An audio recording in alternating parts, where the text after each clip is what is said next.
Hello my dear students of standard 4. I hope students everything is good at your side and you and your family members are safe at your home. So my dear students, as you all know that we are doing our chapter 6 and the name of the chapter is The Junk Seller. क्या नाम है chapter का? The junk seller. Okay, so junk seller the chapter का नाम ही है कि seller. Seller यानी कि हमें कुछ सेल करना, बेचना. यहाँ पे आपको क्या सेलिंग और बेचिंग की बात सेलिंग और परचेसिंग की बात हो रही है, तो कि जंक. और वो जंक का सेलिंग और परचेसिंग कौन कर रहा है? तो कि the girl from the Patna name Kiran. Kiran नाम की एक लड़की है, उसको पैसे कमाने के लिए खुद का बिजनेस स्टार्ट करना था और उसने वो बिजनेस स्टार्ट किया और उसने सेलिंग स्टार्ट की. अब जहाँ पे सेलिंग और परचेसिंग आता है वहाँ पे प्रॉफिट एंड लॉस आता है. ओके, कोई भी पर्सन जो है वो बिजनेस क्यों करता है? बिजनेस क्यों करता है? ताकि उसको कुछ फायदा हो. तो उस फायदे को इंग्लिश में क्या बोलते हैं? प्रॉफिट. क्या बोलेंगे बच्चों? प्रॉफिट. और नुकसान होता है कभी कभी बिजनेस में, तो उसे क्या बोलेंगे? लॉस. क्या बोलेंगे? लॉस. बराबर है बच्चों. तो आज हम जो एक्टिविटी करने वाले हैं वो कौन सी है? तो आपको कुछ चीज़ें दी गई है, उस चीज़ों की बाइंग प्राइस यानी कि वो जो चीज़ है वो जिस रुपए में खरीदी गई है वो बाइंग प्राइस दी हुई है. फिर वो चीज़ है जितने रुपए में बेची गई है वो सेलिंग प्राइस दी हुई है. और उस पे से क्या हो रहा है? प्रॉफिट हो रहा है या लॉस हो रहा है, वो आपको दिया हुआ है. बराबर है बच्चों. तो वो प्रॉफिट और लॉस हमको दिया हुआ नहीं है, ढूंढना है. हमें सिर्फ बाइंग प्राइस और सेलिंग प्राइस दी हुई है. तो आज हम जानेंगे कि प्रॉफिट कैसे होता है और लॉस कैसे होता है. Let's start. सो सबसे पहले तो बच्चों आपको नंबर्स दिए गए हैं 1 to 10, राइट. उस 1 to 10 नंबर्स में बीच में आपको दिए गए हैं आइटम्स, कि कौन से आइटम्स है.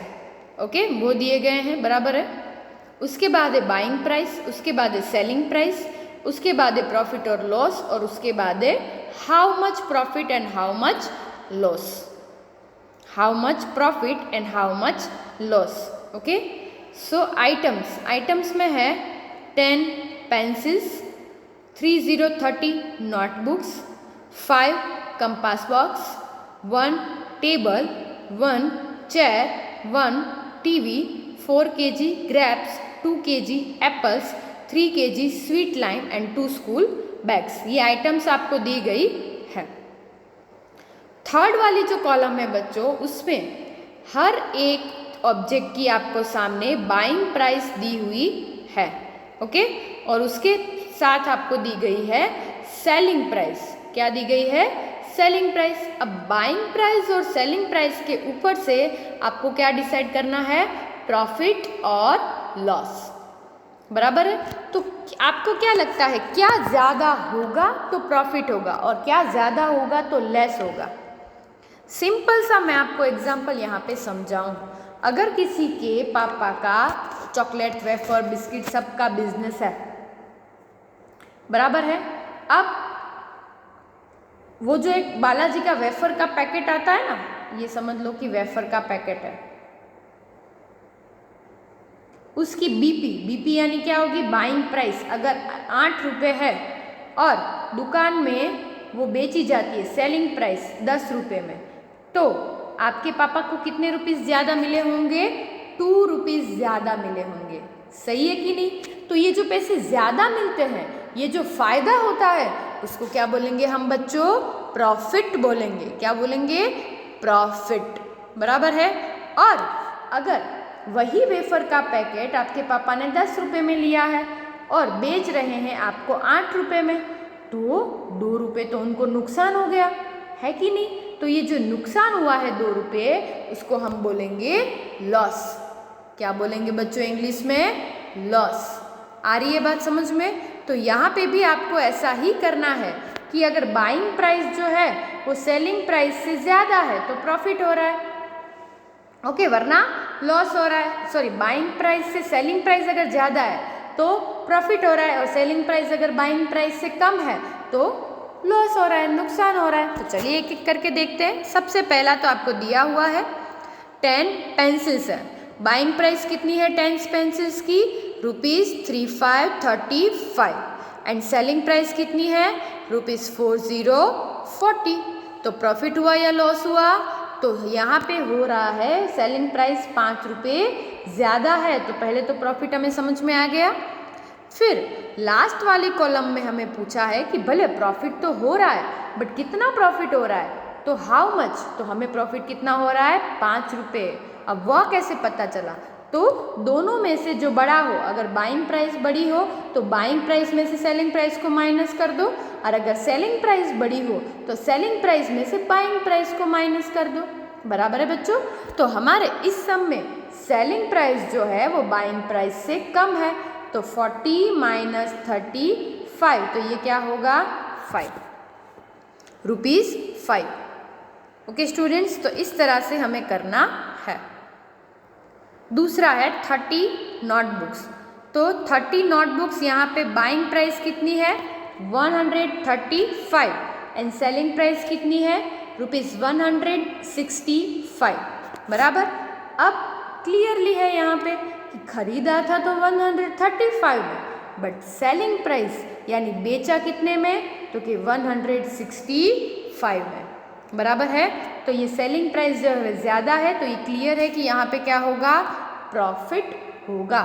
तो प्रॉफिट होगा तो प्रॉफिट कितना हो रहा है? तो चलिए माइनस कर देते हैं। दोनों में से कौन ज़्यादा है? 165 दोनों में से ज़्यादा है, तो कम हो जाएगा -135। 5 माइनस 5 हो जाएगा यहाँ पे 0, 6 माइनस 3 हो जाएगा यहाँ पे 1, 1 माइनस 1 हो जाएगा यहाँ पे 0। तो ये क्या हो गया? 1010 रुपीज़। क्या हो गया बच्चों? 165 माइनस 135, 6 माइनस 3, तो ये हो गया 3030 रुपीज़। तो यहाँ पे लिख दिया हाउ मच, तो कि 3030 रुपीज़। ओके स्टूडेंट्स, तो इस हिसाब से आपको करना है। ओके, तो नेक्स्ट देख लेते हैं थर्ड वन है 5 कंपास बॉक्सेस। क्या है बच्चों? 5 कंपास बॉक्सेस। तो 5 कंपास बॉक्सेस है, उसकी बाइंग प्राइस क्या है पहले तो कि बाइंग प्राइस है ₹185 एंड सेलिंग प्राइस क्या है? सेलिंग प्राइस है 210। बराबर है। तो यहाँ से क्लियरली दिख रहा है कि बाइंग प्राइस से सेलिंग प्राइस ज़्यादा है, मतलब कि यहाँ पे क्या हो रहा है स्टूडेंट्स? प्रॉफिट हो रहा है। तो यहाँ पे हमने लिख दिया प्रॉफिट, बट इसके साथ हमको और क्या चेक करना है कि प्रॉफिट हो तो रहा है पर कितना हो रहा है। ओके, सो 210 माइनस 185। सो चलिए करते हैं।